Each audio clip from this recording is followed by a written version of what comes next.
Never piss off a junkie. I 16 years old was kicked out of my mom's house for something that I have already posted about.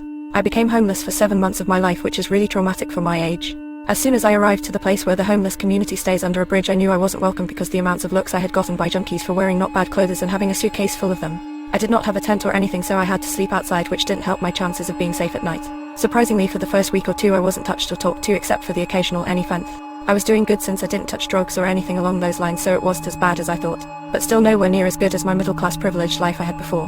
One night it was freezing cold and I sat around the fire with all the high junkies that would just stare at the fire for hours on end. They were like zombies. I had left my suitcase where I used to sleep every night, and when I left the fire to go sleep I realized it was gone. The panic was like nothing I've ever had. I ran around the camp looking for signs of my suitcase with all my prized possessions. I walked up on a junkie that was wearing my favorite shirt and I simply asked him, "Where is it?" He acted clueless and said, "Where's what?"